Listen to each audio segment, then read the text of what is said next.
Los mexicanos destinan más de 19% de sus ingresos al transporte público, muchas veces ese de mala calidad, inseguro y contaminante. Asimismo, invierten más de 90 minutos en sus traslados diariamente y tomando en cuenta que en el país se mueven más de 103 millones de mexicanos al día en distintos modos. La solución a esta problemática posiciona el concepto de movilidad sustentable en el sentido de generar políticas y acciones que permitan reducir los efectos negativos antes mencionados. Algunos estados, como Aguascalientes, Guanajuato, Sinaloa, Quintana Roo, e incluso la Ciudad de México, ya reconocían la movilidad como un derecho fundamental. En el resto del país no había hasta hace poco esfuerzos para hacerlo. Pero en el año 2020, en plena pandemia, tanto en la Cámara de Diputados como de Senadores, por votación unánime en ambas cámaras, se reconoce el derecho a la movilidad como un derecho constitucional de los mexicanos. Y en diciembre del mismo año, es decir, del 2020, se concreta la reforma constitucional, la cual reconoce el derecho a la movilidad en condiciones de seguridad vial, accesibilidad, eficiencia, sostenibilidad, calidad, inclusión e igualdad. Es en ese contexto que esa reforma constitucional establece a la movilidad como un derecho y presenta la oportunidad de que a través de una legislación en materia de movilidad y seguridad vial se establezcan las condiciones necesarias para garantizar el ejercicio pleno de este derecho y proponer un camino claro para el desarrollo de políticas públicas de corto, mediano y largo plazo para conseguir ciudades accesibles, humanas y permitan la convivencia en el espacio público. De este tema y más nos hablará la senadora Xóchitl Gálvez, quien está en unos pocos días el Senado de emitir la Ley General de Movilidad y Seguridad Vial. Entonces, tenemos mucho que platicar, tendremos mucho que reflexionar y poder ver qué podemos hacer en ese sentido para mejorar la convivencia y la calidad de vida de los mexicanos y las mexicanas. Senadora, deseo la palabra. Muchísimas gracias. Muchas gracias, Nicolás. Saludo con muchísimo gusto a todos los que se han conectado esta tarde, a mis compañeros ponentes. De verdad, muchas gracias por estar aquí acompañándome en este importante foro. Mi querida Laura, un gusto siempre coincidir contigo. Pues básicamente yo traigo una presentación un poco en qué va el dictamen de la Ley General de Movilidad. Voy a tratar de ser muy rápida en algunos conceptos que ya manejamos. Y pues el primer tema sería el cambio de paradigma. O sea, definitivamente hacer una nueva ley en esta materia, pues no es estar en contra del auto o de repente se viera como una guerra entre ciclistas y automovilistas. Si vamos pasando la presentación, este proceso ha sido un largo proceso que inició con una propuesta de la sociedad civil. Muchas organizaciones ahí en buena medida que han sido apoyadas por la propia Laura Ballesteros en su organización y muchas otras organizaciones que años atrás han venido trabajando, pues le plantearon al Senado de la República la necesidad de hacer una ley general en materia de movilidad y seguridad vial. Obviamente primero se hablaba de seguridad vial, pero obviamente el tema de movilidad pues va junto con pegado. Fueron muchos talleres regionales, que a mí me tocó estar en Mérida, a otros compañeros estuve en el Estado de México, otros compañeros estuvieron en el norte del país, y todo el mundo habló de la necesidad de tratar de homologar las reglas. Ustedes mismos como transportistas no les conviene que en un estado se manejan unas velocidades, se manejen unas reglas y esas mismas reglas en otro estado sean diferentes. Por eso la necesidad de esta ley general. Entonces, después de todos estos procesos yo creo que por reuniones no hemos parado con las convocadas por SEDATU, las convocadas por Pati Mercado, las convocadas por las organizaciones de la sociedad civil, pues llegamos a un primer proyecto que pues parecía un poco complejo, porque era la suma de muchas ideas, de muchos legisladores. Pasamos a la siguiente. Si vamos siendo un poco rápidos, y el gran cambio de paradigma significa aprender a compartir la calle. O sea, eso es lo que está en el fondo de esta ley general. La calle no es solo de los automovilistas, la calle es del transporte público, de los automovilistas, de los ciclistas y de los peatones. O sea, y todos tienen el mismo derecho a transitar por la calle que cualquier automóvil. ¿Y cuál es el cambio de paradigma? Pues que durante muchos años solo diseñamos las calles para los coches.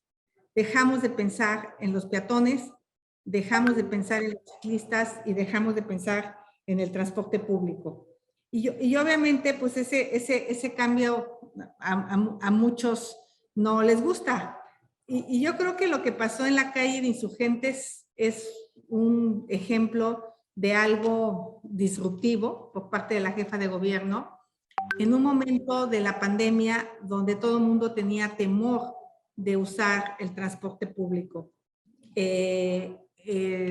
Entonces se hace un carril para ciclistas y muchísima gente que no usaba la bicicleta se sube a la bicicleta y encuentra en la bicicleta una manera de transportarse segura. Alguna vez vi una encuesta que presentó Laura Ballesteros como subsecretaria y más del 30% de los viajes son peatonales. Mucha gente va al mercado a pie, mucha gente va a la escuela a dejar a los niños y entonces pues obviamente tenemos que darle toda la importancia al peatón. Ahí están unos datos, mientras la población creció 1.5%, pues el crecimiento en automóviles fue del 5.3%. Y también, pues en muchas ciudades del país la gente vive en zonas remotas. Por eso para mí la decisión de la jefa de gobierno de construir el cablebús para conectar las partes altas de la ciudad me parece una extraordinaria decisión. O sea, ¿cómo vamos a hacer para acercar el transporte hacia esas zonas altas de la ciudad? Pues el cablebús, claro que es una opción. Alguna vez se le escuché también a Laura Ballesteros como una propuesta y pues mucha gente decía, ¡qué locura! Pues no, es una opción real de conectividad para las personas que menos acceso tienen al transporte público. Obviamente, las políticas y la planeación de movilidad y seguridad vial requieren encaminar los asentamientos humanos hacia metas y los objetivos de sostenibilidad donde se prioricen las mejoras a los desplazamientos para lograr accesibilidad, viabilidad económica, equidad social, perspectiva de género, salud y mejora en la calidad del medio ambiente. O sea, ese es un objetivo. Desarrollo integral conforme a la jerarquía de movilidad respecto a los modos de transporte, donde la prioridad son las más eficientes desde el punto de vista energético. Obviamente, pues ahí entra el concepto de sostenibilidad, planificación integrada con el desarrollo urbano, salud, medio ambiente, sociedad y actividades económicas. Una planeación participativa y obviamente pues una evaluación para ver cómo mejoran los procesos.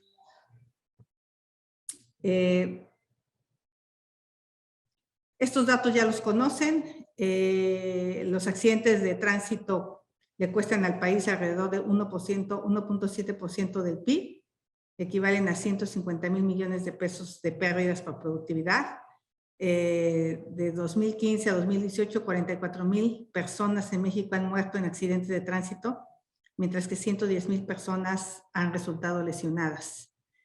En fin, estas cifras, cada 24 horas mueren 32 personas en accidentes de tránsito, mientras que 81 resultan heridas. O sea, cuando hablamos de 0 muertes por accidentes viales, pues es obviamente un objetivo alcanzable si todo el mundo trabajamos en mejorar los automóviles, en mejorar las vialidades, en educar, obviamente, la educación, la cultura vial. Y bueno, hay una presentación, es un poco larga, si quieren vamos directamente a los capítulos de la ley. Y bueno, la ley es el título primero, se describe el objetivo de la ley y como todo el glosario de términos. Obviamente, accesibilidad, bueno, calidad, confiabilidad, diseño universal, eficiencia, equidad, habitabilidad, inclusión, movilidad activa.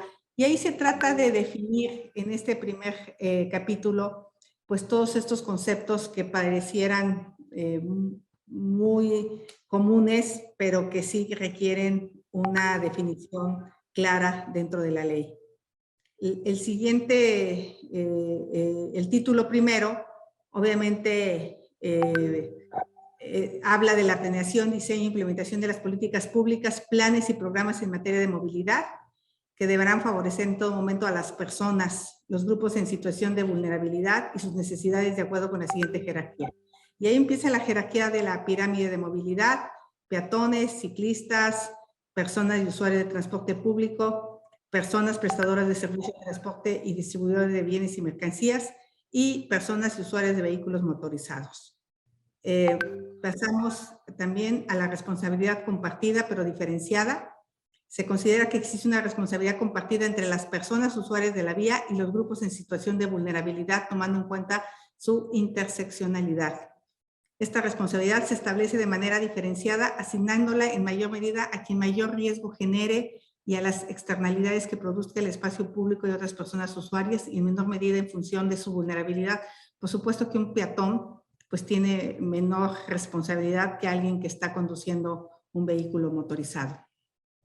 Y tenemos la siguiente, el título segundo es la política de movilidad, el derecho a la movilidad. Ahí se define. La siguiente, no quiero tardarme tanto. De todas maneras voy a dejar esta presentación. El derecho de las víctimas de siniestros de viajes y sus familiares. Obviamente este es un tema muy, muy importante que está considerado dentro de la ley. La siguiente, el título segundo habla de la política pública a través del Sistema Nacional de Movilidad y Seguridad Vial. Se contempla la integración de las plataformas de movilidad y seguridad vial que contienen las bases de datos en materia. Se delinean los criterios para expedir el Programa Nacional de Movilidad y Seguridad Vial, así como los diversos instrumentos de política pública en la materia. De eso nos habla el título segundo de la ley. Se establece la creación de una plataforma nacional y una en cada una de las entidades federativas, las cuales tendrá por objeto integrar, organizar, estandarizar, actualizar y publicar información sobre movilidad y seguridad vial, a fin de poder contar con información clara, precisa, que pueda analizar para mejorar las políticas y programas en la materia. Esta información se obtendrá de las bases de datos de información de movilidad y seguridad vial de cada una de las entidades. O sea, esta plataforma es muy importante a nivel nacional. Y aquí pues está el gran debate, porque con qué vamos a financiar este tema, y pues nosotros estamos proponiendo fondos mixtos para movilidad y seguridad vial y proyectos de inversión relacionados a la movilidad y seguridad vial. Esta es quizá una de las partes más complejas en esta ley general, porque pues obviamente el gobierno nunca quiere invertir recursos, pero hablar de una ley general de movilidad sin recursos públicos pues sería tanto como simplemente hablar de letra muerta. La siguiente, obviamente, habla de la sensibilización, educación e información en materia de la movilidad y seguridad vial. Pues estamos hablando también en todo un trabajo de campañas y prevención, educar en esta materia. Creo que esa es la parte más importante, la parte de prevención. La siguiente, título tercero, obviamente la distribución de competencias en este título tercero. Se desagrega la concurrencia de los órdenes de gobierno, describiendo las competencias específicas de quienes se establecen como autoridad en materia de movilidad y seguridad vial. Eso va a ser muy importante que quede resuelto en la ley general.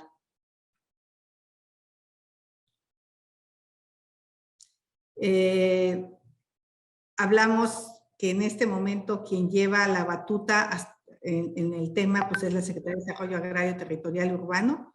¿Quién coordinará con las dependencias responsables de la movilidad y seguridad vial las acciones en planeación, diseño, aplicación, monitoreo y evaluación que desarrollen en materia de movilidad y su relación con la seguridad vial? Hasta ahorita quien está liderando esta materia pues obviamente es la SEDATU. Y obviamente, pues la distribución de competencias, estaríamos hablando de convenios de coordinación metropolitanos y seguridad vial, pues a nivel de las zonas metropolitanas.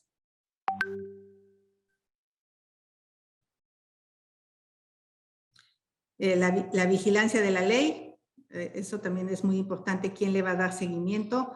Se describen las instancias y herramientas para vigilar el cumplimiento e implementación de esta ley.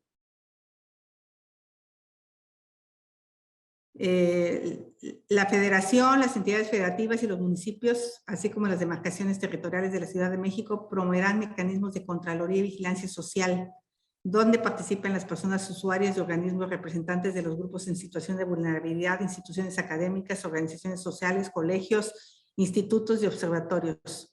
Estos mecanismos tendrán la función de observar y vigilar el cumplimiento y ejecución de normas oficiales mexicanas de los planes, programas y principios a que se refiere esta ley. O sea, es una ley donde hay una enorme participación de la sociedad civil desde su diseño. Y obviamente vienen los artículos transitorios de la ley. Es un pequeño resumen. Obviamente está a su disposición el dictamen de la ley. Se los podemos hacer llegar de manera oficial a través de la comisión para que nos hagan sus comentarios. De hecho, ahorita me encuentro aquí en Mérida, donde acabo de tener una reunión con el director del Instituto de Movilidad y Planeación Urbana, pues conociendo sus puntos de vista, porque de nada sirve que hagamos una ley general si esta no se aterriza adecuadamente en los estados. Muchas gracias.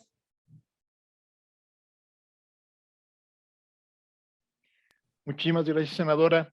Y para antes de continuar, le quiero dar la bienvenida a Maite Ramos, consejera nacional de Coparmex y directora general de Alstom México. Muchas gracias por acompañarnos, Maite. Y para darle continuidad, le doy la palabra a Laura Ballesteros y al final tendremos un pequeño conversatorio para poder conversar y dilucidar algunos puntos de vista que podemos tener en relación a esta ley y todo lo que viene a partir de esta nueva perspectiva y, como bien señala la senadora, romper paradigmas en cuanto a la convivencia en el espacio público entre el auto, las personas y los medios no motorizados de transporte público. Adelante, querida Laura. Muchas gracias, Nico. Muchas gracias también, Xochitl, por esta presentación, y también para mí siempre es un gusto coincidir contigo. Somos compañeras de muchos años y de muchas batallas, y para quienes no lo saben, aquí además somos fórmula en el Senado. Yo soy suplente de Xochitl, así que lo que hace la mano hace la atrás y estamos siempre muy coordinadas. Me da mucho gusto también aquí coincidir. Preparé también una presentación porque justo Xochitl eso hace, que nos haga ser siempre mejores y más profesionales. Así que quiero, no se espanten por el número de slides, todas son fotografías, pero sí quisiera explicarles un poco de qué va esta visión de ciudad que está hecha justamente para las personas y que además se ha logrado hacer en algunos puntos de la Ciudad de México, una ciudad que parece imposible poderle hacer algo en cuestión de espacio público y de transporte público y de movilidad para las personas que no se mueven en automóvil. Es la ciudad de los automóviles, como ustedes bien lo saben. Y lo primero que diría, y aprovechando también que está aquí Xochitl con nosotros, pero también está Nico, que es un gran compañero también de batallas, y muchos secretarios que nos acompañan aquí de varias partes del país. Primero es decirles que nosotras y nosotros, quienes trabajamos la agenda de movilidad y ciudades, no estamos solos en esto. Somos un movimiento de personas que llevamos muchos años trabajando por ciudades más seguras, por ciudades hechas para las personas, ciudades a escala humana. Y nos sentimos además muy orgullosos de serlo porque no solo hemos hecho comunidad durante muchos años, entre ellos muchas de las organizaciones que Xochitl ha mencionado, que están trabajando la Ley General de Movilidad y Seguridad Vial, sino también porque justamente cuando va uno, vamos todos. Así que cada vez que queremos hacer un cambio, reformar una ley, generar una nueva regulación, hacer una nueva política pública, implementarla en calle, echamos montón.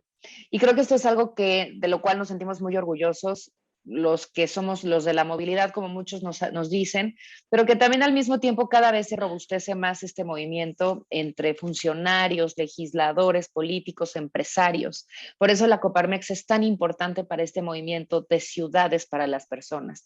Esa es la primera cosa con la que quisiera yo iniciar. Y la segunda, que ya es un poco aterrizando sobre la presentación, sí la ven todos, ¿verdad? Si la pudieras poner en modo Sí, amplio, sería mucho sí, mejor. estoy por empezar. Y la segunda es la siguiente. Hay dos grandes retos que tienen las ciudades, no solamente las mexicanas, sino todas las ciudades del mundo. Pues nos fuimos, espérenme, me voy a regresar al principio porque estaba empezada. Hay dos grandes retos que tienen todas las ciudades en el mundo, no solo las mexicanas, tomando en cuenta que más del 80% de la población mexicana vivimos en ciudades. O sea, digamos, en este contexto en donde más del 80% de la población vivimos en ciudades, creo que queda muy claro para quienes toman decisiones, ya sea desde el sector privado o sector público, que hay un espacio territorial muy claro y muy delimitado para resolverles los problemas a las personas. Punto. No hay más. Y ese es el enfoque que se le tiene que dar. No tiene que ser compartimentado de una sola secretaría que se dedique a hacer una sola cosa o de un solo sector económico que se encargue de hacer una sola cosa. Tiene que ser completamente transversal porque todos los problemas que hoy vive la población pueden ser resueltos desde un solo lugar y ese lugar se llama ciudad. Pero los dos grandes retos que enfrentamos las ciudades hoy son la desigualdad y la crisis climática. Y si sobre de eso pensamos entonces cuáles son las soluciones, es muy importante y muy fácil pensar que una de ellas, la más grande, sin lugar a dudas, tiene que ver con el desarrollo urbano, la vivienda y el transporte, la movilidad. Y estas agendas entrelazadas nos ayudan a impactar indicadores de bienestar, indicadores de desarrollo social, pero indicadores también de medio ambiente, indicadores también de recuperación de espacio público, indicadores de acceso a derechos y a servicios. Y creo que eso en esta nueva realidad post-COVID pues es de lo que tenemos que tener en mente cuando tomamos decisiones. Yo quisiera primero empezar esta presentación diciéndoles que no hay nada como, en inglés se le dirían las 3 L's, en español son las 3 U's, ubicación, ubicación, ubicación. Si queremos hablar de una ciudad o de ciudades que le resuelvan los problemas a las personas, tenemos que pensar en ciudades compactas, ciudades que generen desde sus centralidades, no tiene que ser una nada más, pueden ser 2, 3, 4, 5, es decir, distintos centros urbanos vibrantes donde además de desarrollo económico pueda venir desarrollo urbano y desarrollo social. Es fundamental pensarlo. Y yo me encontré esta fotografía hace muchos años del centro histórico de la ciudad, del Zócalo, del centro histórico de la ciudad, donde hoy como aparece esta gran plancha marcial que solamente se usa para hacer o verbenas o manifestaciones, que antes se usaba para esto, miren, era una gran alameda. Estamos hablando de la década de los 20. Esto era el Zócalo de la Ciudad de México, el centro, el verdadero centro en ese entonces, ahora ya se movió, pero el centro de la ciudad estaba dedicado a las personas, a los espacios verdes, públicos, caminables, vivibles, de esparcimiento, pero también de generación de comunidad. Y era justo una vez más hablando de ubicación, ubicación, ubicación, el mero centro. Entonces, ¿en qué momento esta visión empezó a cambiar? Claro, cuando nos expandimos y pensamos que las vialidades y la infraestructura para coche era más importante que las personas. Las ciudades mexicanas han sido esto, y estas son fotos de la Ciudad de México, pero se repiten en cualquier ciudad del país, y cada vez, desgraciadamente, más ciudades medias, como es el caso de Aguascalientes, Querétaro, San Luis Potosí, Puebla, Mérida, están acercándose terroríficamente a lo que la Ciudad de México es hoy y que es inadministrable, porque además no ha habido un cambio ni un golpe de timón desde la esfera más alta de toma de decisiones y de poder para que esto sea diferente. Pero todas estas ciudades medias que están en este proceso, alto ahí, pueden cambiar, pueden tomar todavía las acciones necesarias, no lo vean hasta que sea demasiado tarde. Pero este tráfico, coches, ¿no? Ya ni siquiera importa que sea hora pico o no, este caos y esta falta de servicio, de oferta de movilidad más allá del automóvil. También tiene que ver con estas ciudades expandidas, ¿no? Una Ciudad de México que se desparramó para todos lados porque no fuimos incapaces de generar desarrollo orientado al transporte, vivienda accesible y popular para las personas en las centralidades, y entonces pues esto no tiene fin. Y no tiene fin la expansión de la Mancha sin que haya regulación, política pública y mano firme en esto, y visión de años, de medianos y largos plazos, pero tampoco hay dinero que alcance para conectarla con transporte público, ¿eh? Esto sí es clarísimo también. No van a haber ni teleféricos, ni metro, ni metrobús, ni vialidades elevadas que alcancen para conectar este desparrame de ciudad completamente fuera de control. Y bueno, los segundos pisos, estos grandísimos errores que han cometido todas las ciudades ciudades en el mundo, que muchos ya se dieron cuenta desde hace décadas que no funcionan. En la Ciudad de México seguimos una tras otra cayendo en este engaño o cayendo en la seducción de los constructores que hacen estas cosas. Y ya lo veremos más adelante en términos de igualdad y de perspectiva de género, por ejemplo. Pero además, estas infraestructuras están hechas para todos, menos para las mujeres y para las personas, en su mayoría que no se mueven en automóvil. Las vialidades elevadas solamente atienden evidentemente a esa minoría que se mueve en auto, que es el 21% de la población, que además tiene una tasa de ocupación de 1.3 personas por vehículo, que además generan tráfico inducido a las zonas en donde se encuentran los trabajos y los lugares de acceso y de servicios. Hay estudios como el de Steer Davis que hace unos años arrojan que el segundo piso del periférico aumentó hasta en un 45% el tráfico en la zona de Reforma, de Lomas y de Polanco. Y además decirles que es un sistema de transporte y una infraestructura que está dedicada especialmente a los hombres, al patriarcado, como decimos desde el feminismo, porque son los hombres quienes mayoritariamente se mueven en automóvil. Somos las mujeres quienes hacemos nuestros viajes en más de un 65% sin coche. Pero bueno, el tamaño importa y hablamos entonces también de esta megalópolis totalmente desparramada y extendida por toda la zona metropolitana. Hay unos ejemplos muy buenos, por ejemplo, de Seúl, en donde llegó a tener un modelo de desarrollo muy similar al de la Ciudad de México en la década de los 60, 70 y en los 80 decidieron ponerle un fin, un alto, y se nota incluso en el trazo de la ciudad cómo las densidades y las alturas de los edificios tuvieron una manera muy distinta y la vivienda, por supuesto, de apreciarse, y se nota un antes y un después de este cambio de golpe de timón en el desarrollo urbano, cosa que en la Ciudad de México sigue sin suceder. Se ha gobernado a base de bandazos o a base de bandidos en muchas ocasiones también, y ahí están los resultados en el suelo de la ciudad y en su territorio. Pero bueno, vamos también a los datos. La encuesta de la que Xóchitl nos hablaba es la encuesta Origen-Destino 2017, realizada cuando estaba yo al frente del nuevo modelo de movilidad de la ciudad, en donde después de casi 10 años se tiene una encuesta. La primera la hizo Marcelo Ebrard y es básica para planificar, para tomar decisiones y saber hacia dónde llevar la política pública. Fíjense cómo está el reparto modal de la ciudad. 45% se mueve en transporte público, 32% caminando. Somos una ciudad de peatones y no lo queremos ver, no estamos listos para tener esta conversación después de una década de estar friegue y friegue con este tema. El 21% se mueve en coche, solo el 21%, y el 2.1% en bicicleta, que es bien interesante la bicicleta porque hace justo 10 años solo era el 1% de la población. Ha sido un crecimiento muy lento, sin duda, pero es el doble y se debe a la infraestructura ciclista que se ha hecho. La infraestructura crea cultura, no nos equivoquemos, y se ha generado movilidad ciclista en la ciudad con las políticas que se han tomado. Pero si sumamos estos números, nos damos cuenta que más del 75% de la población no nos movemos en coche. Entonces, ¿por qué más del 75% del presupuesto de infraestructura se dedica a las vialidades elevadas, a los estacionamientos y a la infraestructura para el auto? Es algo que no nos podemos explicar si no seguimos la lógica del dinero. Son 5.5 millones de autos los que se mueven en la Ciudad de México y que claro que requieren de infraestructura, pero una vez más el reparto modal nos exige hacer una inversión que atienda a todos los sistemas de movilidad, especialmente donde están las mayorías, y las mayorías no se mueven en coche, las mayorías necesitan movilidad peatonal, transporte público de calidad, masivo y colectivo. ¿Cómo logramos algunos cambios que hicimos en la Ciudad de México? Justo bajo este precepto que la infraestructura crea cultura, pero que para llegar ahí se necesitan también cambios normativos y regulatorios. Esta es una imagen del circuito Gandhi que me tocó, fue la primera cosa que tuve que hacer cuando llegué al gobierno, porque a los 2 o 3 días que había llegado, resulta que unos desarrolladores habían pedido que se quitara la infraestructura de esta ciclovía como medida de mitigación del edificio grandote que se acababan de echar. Y obviamente, ¿qué creen? En la ciudad se los firmaron. Entonces tuvimos que meter la pierna muy fuerte, tuvimos que irnos a pelear con mucha gente y logramos restablecer la ciclovía y ponerle además nuevas dimensiones, nuevos confinamientos ya mucho más modernos, y esto es el resultado de hacer infraestructura para las personas. Se ocupa, el espacio público se ocupa. Este es otro ejemplo en Chapultepec, que también es una avenida, ustedes saben, de mucho tránsito, de tránsito muy pesado también, a todas horas, que conecta además a toda la ciudad.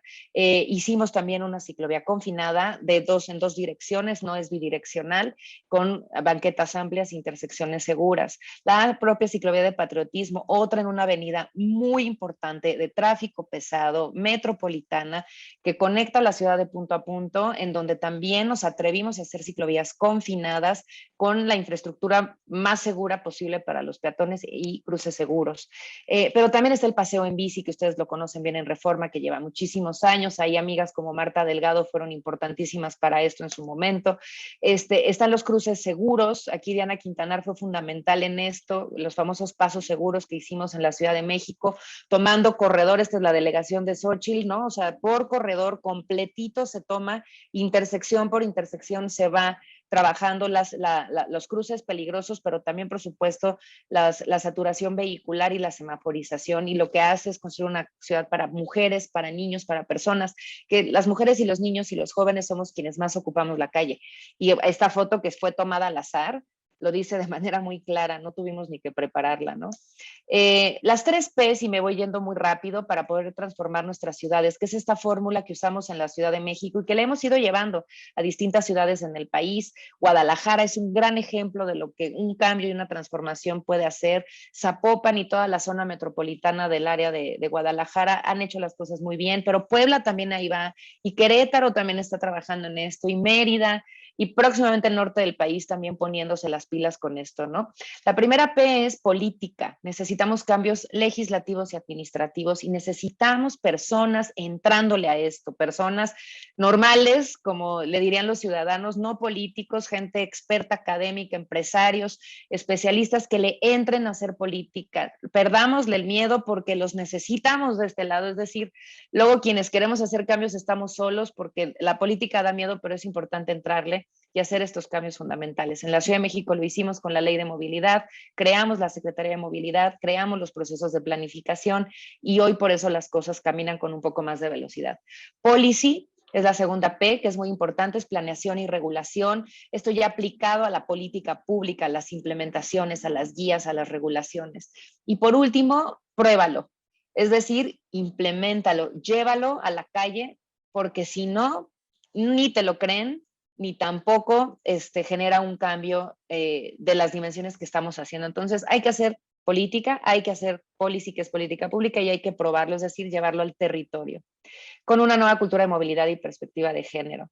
Esa es la nueva jerarquía de movilidad, la conocen perfecto, la cambiamos con la Ley de Movilidad de la ciudad, se metió en la Constitución también de la ciudad, y hoy es ya una cosa muy común en las normativas de los estados, cada vez más, y esto es, digamos, que la reivindicación del peatón como el rey y la reina de nuestras calles. Este es un trabajo que se hizo con sociedad civil también. Estas agendas no funcionan y no arrancan sin ellos. Esta es una fotografía, por ejemplo, cuando en el Día Internacional del Peatón, en el gobierno de Miguel Ángel Mancera, promulgamos el reglamento de tránsito. Ahí anda Xóchitl también. Maite Ramos también anda por ahí, Víctor Romos, a grandes aliados que se han tenido en la agenda, Fernando Mercado, que lo ve ahí atrás también, lo eje, es decir, mucha gente que durante muchos años ha trabajado en esto. Y aquí lo que hicimos en este reglamento fue disminuir velocidades máximas. Es una de las principales obras de política que ha hecho la Ciudad de México, y que logramos disminuir muertes viales hasta en un 30% con ello.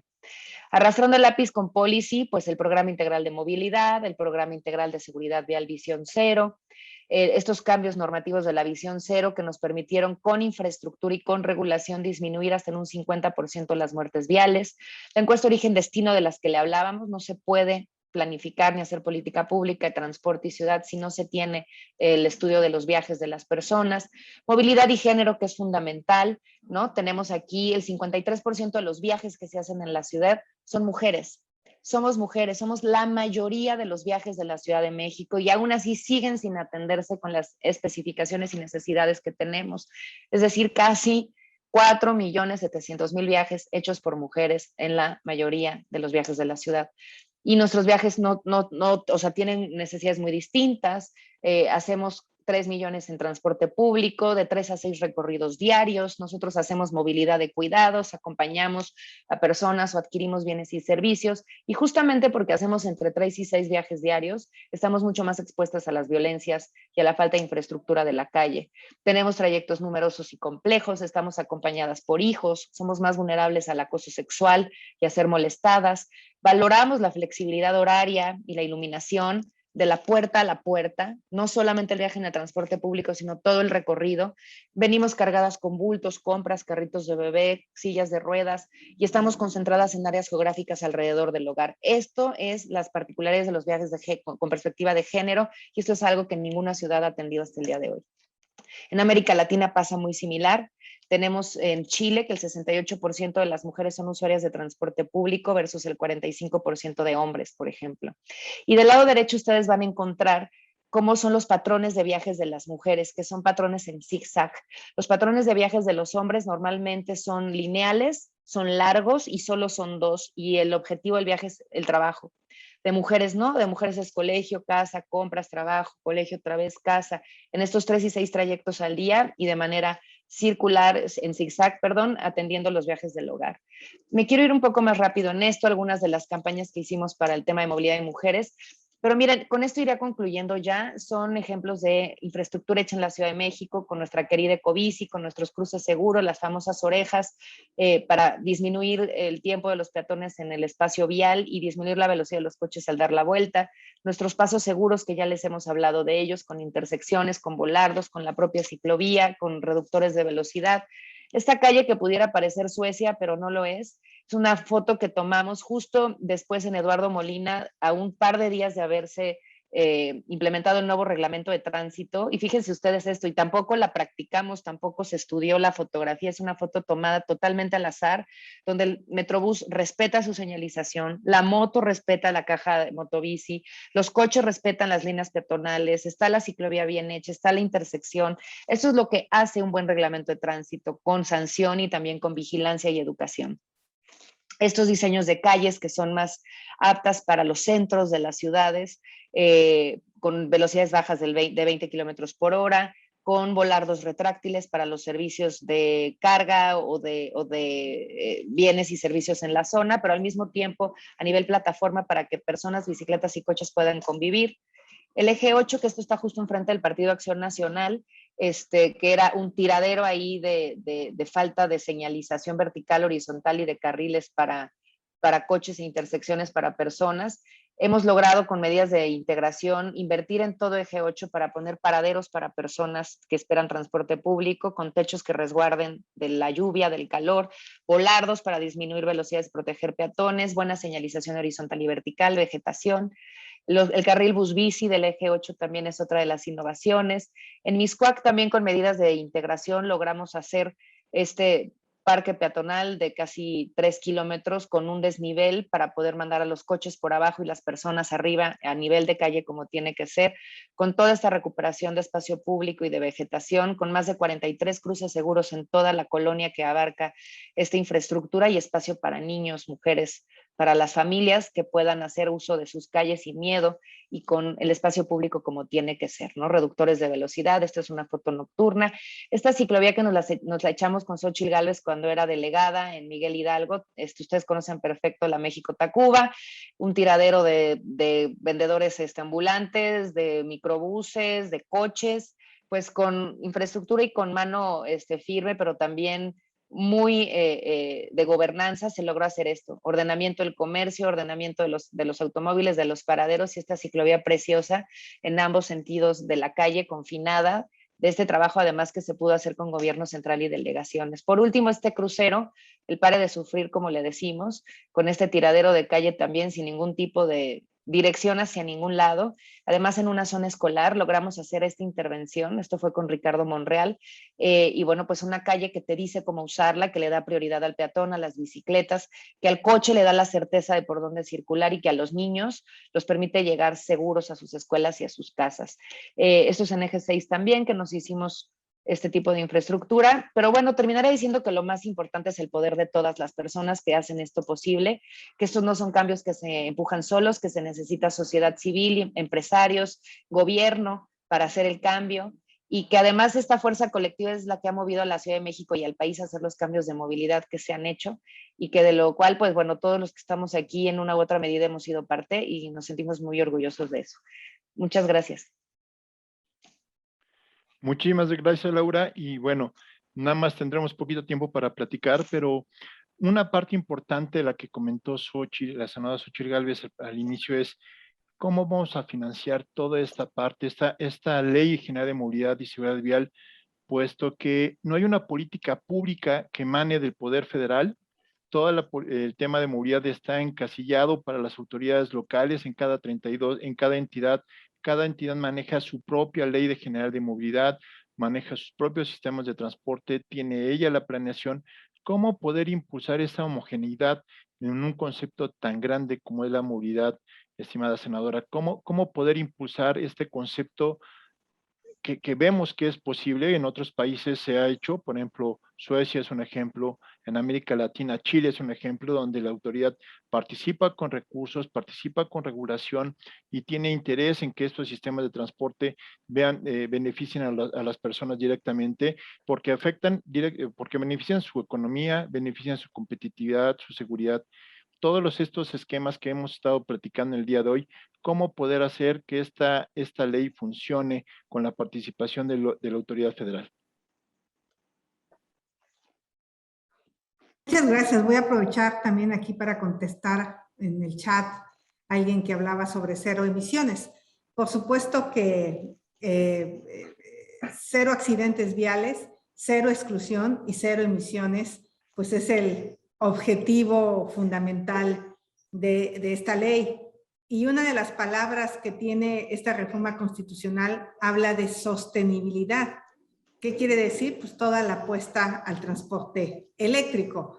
Pero obviamente, pues si no hemos sido capaces de sacar una NOM para los vehículos de carga, pues van a decir, híjole, ¿por qué? Pues estamos atoradísimos con el diésel de ultra bajo contenido de azufre, y entonces los transportistas que se atreven a cambiar sus motores, sus camiones por una tecnología mucho más limpia, pues tienen el riesgo de meterle un diésel contaminado y que dañe pues los equipos de esta tecnología. Entonces, una NOM que debió haber entrado en vigor desde 2018, que le apuesta enormemente a la sostenibilidad y por los cambios de política pública, pues estamos atorados. Entonces, cuando hablamos de cero emisiones, pues suena bien, pero ¿cómo lo vamos a implementar? Yo tengo que ser muy sincera en este sentido. Este gobierno sí representa un retroceso a esta materia.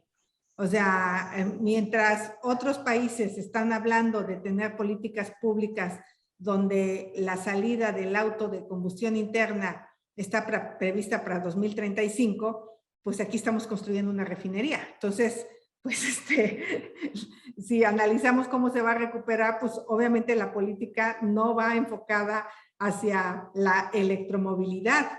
El tema, pues es que ahorita vamos a contracorriente, o cuando proponemos esto nos dicen, bueno, ¿cómo están hablando de coches autómatas si en México la gente anda en burro? Pues sí, es probable que en algunas zonas la gente se transporte en caballo, en burro, a pie, pero también es cierto que en México hay ciudades súper modernas donde los coches autómatas no tardan en ser una realidad. Entonces, contestando ese tema, yo quisiera decir que el gran tema de esta ley es el financiamiento. O sea, ahorita que hablaba con el gobernador Vila aquí en Yucatán, porque él está siendo muy audaz, hay todo un debate si se construye un estadio en el centro de la ciudad. Claro que es el mejor lugar.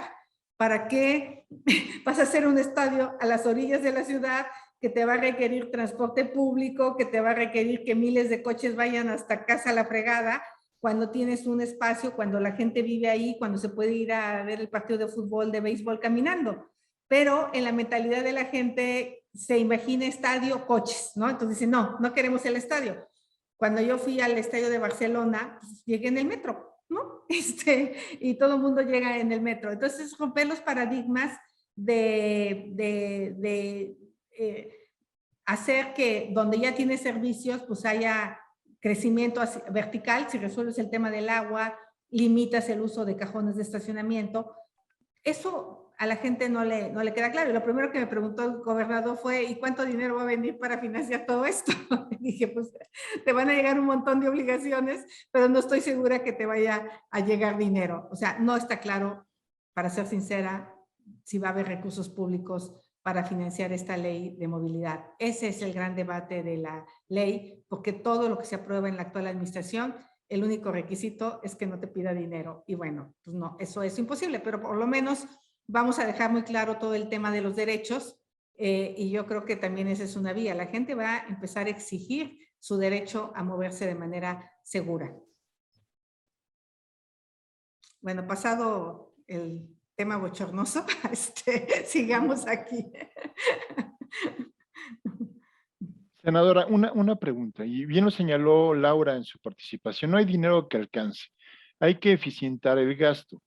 ¿Cómo poder invertir en sistemas de transporte modernos, con una visión a corto, mediano y largo plazo, con una visión de integración en ciudades más compactas que permitan el desarrollo de esa economía de barrio que permite enriquecer y evitar tantos traslados? ¿Cómo poder impulsar estos modelos de ciudad? Porque obviamente, como bien lo señalan las dos, las ciudades mexicanas se expandieron de una manera anárquica, de una manera desorganizada, y tenemos lo que tenemos. ¿Cómo poder ahora revertir ese efecto y poder tener ciudades más compactas, mucho más vivibles y más humanas? Pues mira, hay que ser mucho más audaces en temas de desarrollo urbano y cambios de uso de suelo. Justamente lo que hicieron aquí en Mérida, que estaban creciendo de manera horizontal a una velocidad impresionante, y el que se iba a vivir a la comisaría a 20 kilómetros de Mérida, pues quería drenaje, quería alumbrado público, quería seguridad pública, y pues era imposible. Entonces tomaron la decisión hace 6, 8 años de permitir el crecimiento vertical en zonas donde ya estaban urbanizadas, donde ya hay prácticamente recolección de basura. Eso a veces a los vecinos les molesta porque están acostumbrados a ser horizontales. El caso, por ejemplo, de las lomas de Chapultepec, donde yo fui jefa delegacional, si se dan cuenta, hay zonas de servicios que se han hecho de manera ilegal. Donde está el City Market, quien conoce la Ciudad de México, es una zona, pues ya hay 20 negocios alrededor en las casas de habitación. Pues ya hay que cambiar el uso de suelo porque la gente te está demandando tener un supermercado, un mercado, un restaurante para irse a desayunar, irse a comer.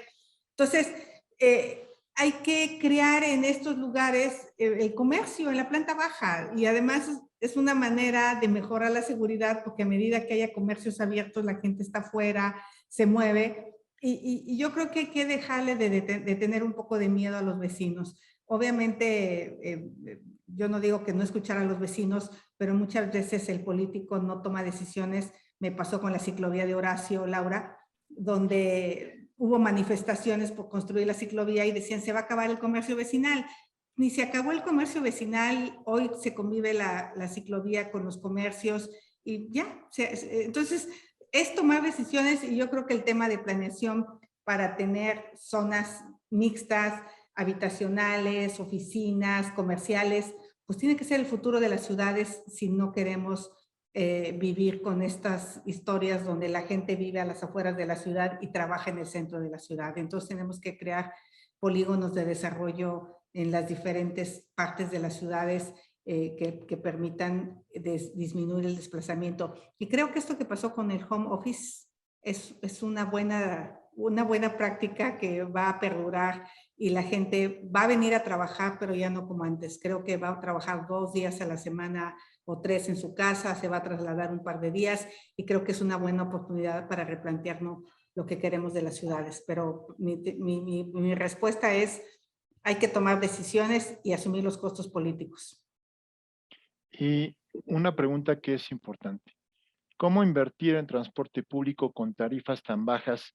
Obviamente el usuario de transporte público, la persona que usa el transporte público, no puede tener la carga de la modernización. ¿Cómo poder a través de esta ley tener financiamiento cuando el Fondo Metropolitano, que era una parte importante para el desarrollo de estos proyectos, ya no existe? ¿Cómo poder tener acceso a financiamientos, como bien señala la senadora, y que Laura nos podría indicar, porque ella se ha encargado muchas veces de trabajar en estos temas?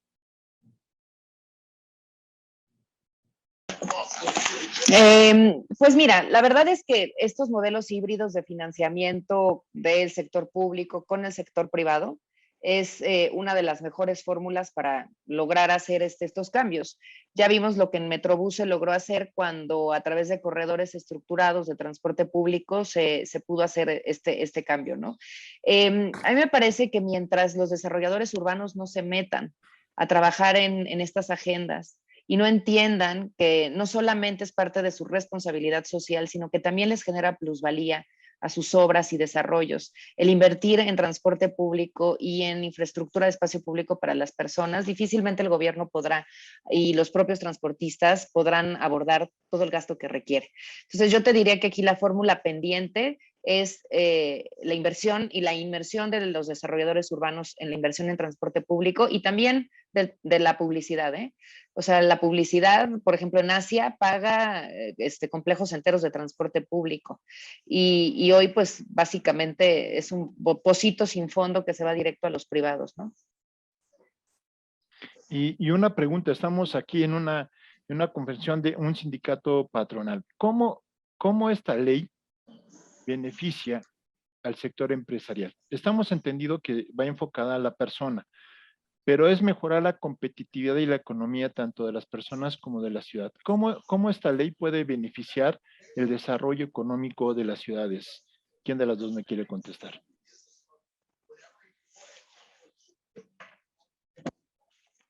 ¿Quieres que me lo eche yo, Xochitl? ¿Sí? Adelante, Laura. Va. Pues es que es un poco lo mismo. O sea, yo creo que si pensamos que todo lo tiene que hacer el gobierno, pues estamos destinados a que el gobierno siga fracasando en todo lo que ha tratado de emprender en estas agendas. El gobierno pone la directriz. El gobierno debe poner la visión y la política pública, debe poner también los esquemas de generación de gobernanza y sobre todo cada vez procesos mucho más abiertos y de participación. El gobierno es el encargado de hacerlo cumplir, pero la inversión tiene que venir también de la iniciativa privada. Estos esquemas híbridos de asociaciones público-privadas o de generación de ciertos esquemas de inversión, de medidas de mitigación o de integración, como se ha hecho ya a través de varios temas, que van directos a impactos ambientales, que van directos a impactos de transporte y movilidad, impactos de espacio público. Todo eso es justamente lo que se necesita para poder generar esquemas híbridos de participación. Por ejemplo, en materia de seguridad vial, las aseguradoras tienen mucho que hacer y mucho que aportar a un fondo público para poder también generar una baja de muertes viales y las multas, estas multas en las que tanto se ha opuesto el gobierno de la Ciudad de México con Claudia Sheinbaum, que estaban sirviendo para generar cierto cambio de comportamiento y cultura, no tendrían por qué irse a un barril sin fondo del gobierno para que entonces la gente dude de lo que se tiene que hacer, sino que más bien, o sea, tiene que irse directamente a un fondo para poder trabajar para las víctimas, para la infraestructura. Es decir, estos esquemas híbridos de recaudación y de medidas de mitigación y asociaciones público-privadas son clave. Y ahí toda esta gran comunidad de Coparmex tiene mucho que hacer y que decir. Y aquí es una parte importante. ¿Cómo desde la Coparmex podemos apoyar el impulso de esta ley? ¿Cómo podemos la implementación apoyar desde la Coparmex? Bueno, pues yo creo que aquí primero leyendo el predictamen que pongo a su disposición, que es prácticamente público, y escuchando sus comentarios. Eso sería como el primer concepto, porque lo que no podría ser es que una vez que se publique la ley, pues diga, no, pues es una ley que no sirve por esto y esto. Creo que en este proceso de consulta, de participación ciudadana, pues sí es muy importante su opinión jurídica por parte de la Coparmex.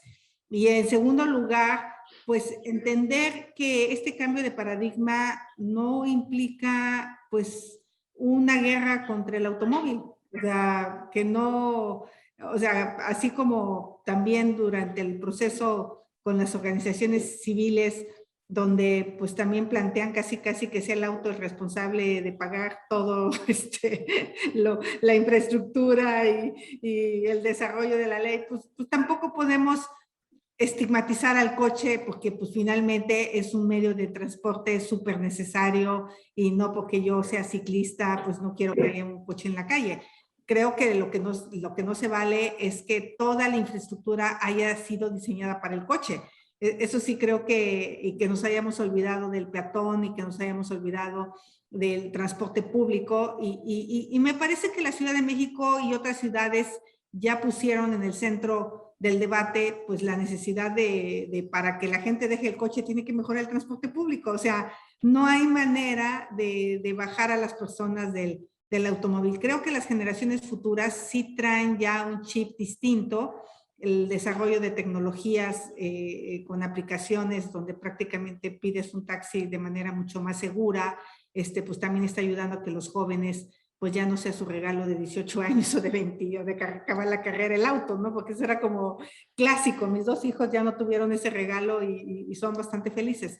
Entonces, yo creo que ahí, o sea, trabajar en cambiar y la gente va a tener que seguir teniendo automóvil. O sea, en Holanda hay casi, sí hay más bicicletas que coches, pero no quiere decir que la gente que no tenga coche. O sea, el tema es que pues te mueves en coche cuando sea necesario y te mueves en bicicleta o te mueves caminando porque hay buenas banquetas. Entonces yo creo que es como empezar a socializar estos conceptos como algo positivo para la sana convivencia y no como somos enemigos del auto, ¿no? O sea, yo creo que más bien tenemos que aprender a coexistir en la calle todos. Y debemos tomar en cuenta que la ciudad o el país, México, somos o teníamos perspectivas de crecimiento como en los Estados Unidos, ¿no? La aspiración era tener un auto, tener una casa particular y sobre eso se fue desarrollando el desarrollo urbano en las ciudades con todo lo que implica, ¿no? Desgraciadamente las ciudades han entrado en una etapa de altos costos para la prestación de servicios.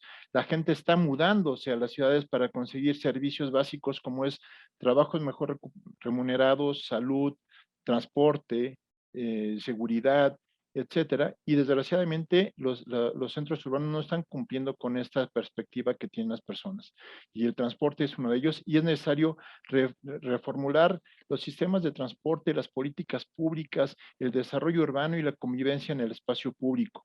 Es una parte importante para poder desarrollar ciudades más vivibles, y obviamente México ha firmado distintos convenios, y en esta parte creo que es una responsabilidad como país. Firmamos el convenio de París para disminución de gases de efecto invernadero, firmamos el diseño de seguridad 2010-2020 y que ahora se trasladó al 2030 porque no se cumplieron las perspectivas, el diseño de seguridad vial y obviamente los objetivos de desarrollo sustentable que permitirán por lo menos que para el 2030 tengamos ciudades más vivibles y obviamente sistemas de transporte donde tengamos principalmente a las personas vulnerables de la vía pública tener este tipo de ciudades. Eso es importantísimo y la Ley General de Movilidad y Seguridad Vial abonará para que tengamos una mejor convivencia a lo largo y a lo ancho de nuestras ciudades. Y se nos está terminando nuestra reunión y yo quisiera no irme sin una conclusión final por parte de la senadora y de Laura para poder cerrar nuestra presentación. Si quieren, yo me le echo rápido para que Xochitl cierre. Pues mira, muy rápido. O sea, decir que sí se puede, que si se quiere se puede, que basta con voluntad política y que basta también con gobierno ciudadano y abierto.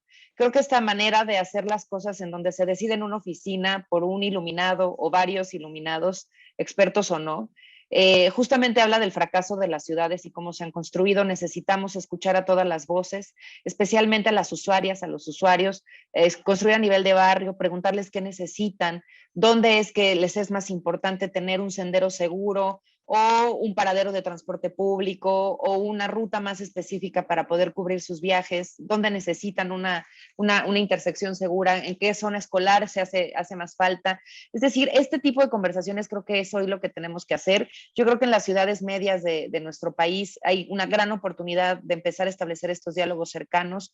No hay un gobierno más importante para resolver los problemas de las personas que los gobiernos locales, porque son justamente quienes están ahí para resolver las primeras necesidades. Así que creo que claro que se puede, pero pues es cuestión de que quieran. Quienes nos estén escuchando, empresarios o políticos, pues ustedes están en esa primera línea de querer y de poder.